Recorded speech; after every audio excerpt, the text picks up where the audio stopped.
Hi everyone, आज हम पढ़ने वाले हैं topic number 4, gold leaf electroscope. Basically एक सिंपल सा इंस्ट्रूमेंट है जिससे आप ये पता कर सकते हो कि किसी बॉडी के ऊपर चार्ज है या नहीं, राइट। तो इस इंस्ट्रूमेंट के जो पार्ट्स हैं वो समझ लेते हैं अपन।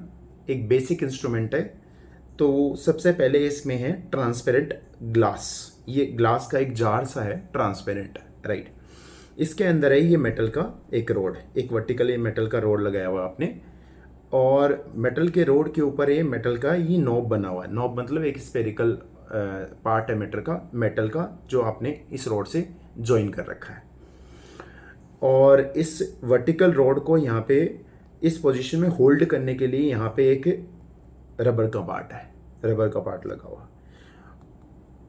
और सॉर्ड में सबसे नीचे जो है यहाँ पे 2 थिन गोल्ड लीव्स लगी हुई हैं।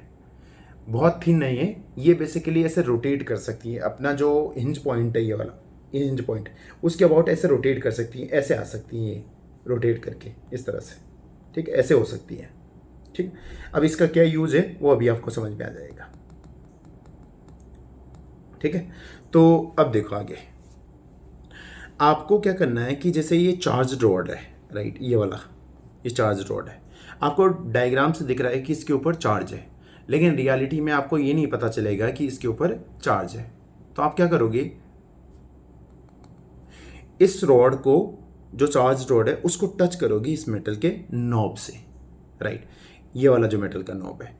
अब इससे क्या होगा कि टच करने के बाद में कंडक्शन मेथड से क्या होगा, रोड से चार्ज फ्लो होगा मेटल के नॉब तक, और नॉब से फ्लो होगा ये जो मेटल का वर्टिकल रॉड है, ये वाला, यहाँ तक चार्ज फ्लो होगा। फिर उससे मेटल के रोड से चार्ज कहाँ पे जाएगा, दोनों जो गोल्ड लीव्स हैं उनके पास चला जाएगा, दोनों गोल्ड लीव्स के पास में। देखो पहले क्या है कि जब कोई भी इनके ऊपर चार्ज नहीं था, यहाँ पर कोई भी जब चार्ज नहीं था इनके ऊपर, तो ये ग्रेविटी की वजह से ये वर्टिकली डाउनवर्ड डायरेक्शन में थी, ग्रेविटी की वजह से। लेकिन जैसे ही इनके ऊपर पॉजिटिव चार्ज आएगा तो ये क्या करेगी, एक दूसरे को रिपेल करेगी और ये एक दूसरे से दूर चली जाएंगी, ऐसे। इसका मतलब अगर आपकी गोल्ड लीव्स इस पोजीशन से, ये वाली पोजीशन से अगर इस पोजीशन में आ जाती है, ये वाली में, तो इसका मतलब आप बोल सकते हो कि ये जो मेटल का ये रॉड है, ये वाला रॉड, इसके ऊपर कुछ ना कुछ चार्ज है। लेकिन आप इसमें बेटा लिमिटेशन इसका ये है कि ये नहीं बता सकते कि इसके ऊपर जो आपने एक्सटर्नल रॉड लाया था उसके ऊपर पॉजिटिव चार्ज है या फिर नेगेटिव चार्ज है।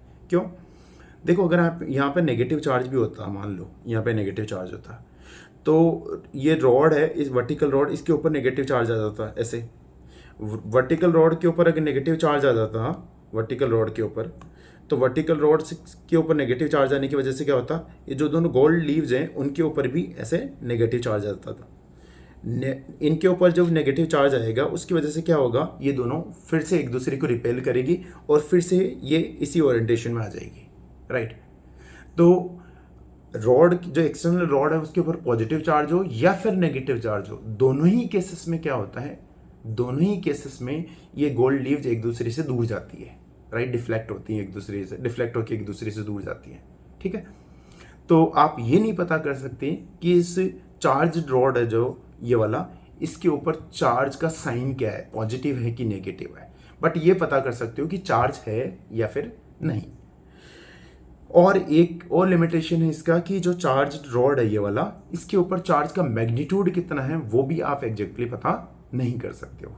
ये इसके लिमिटेशंस है, ठीक है। तो स्कूल एग्जाम में कभी कभी पूछ लेते हैं लिमिटेशंस।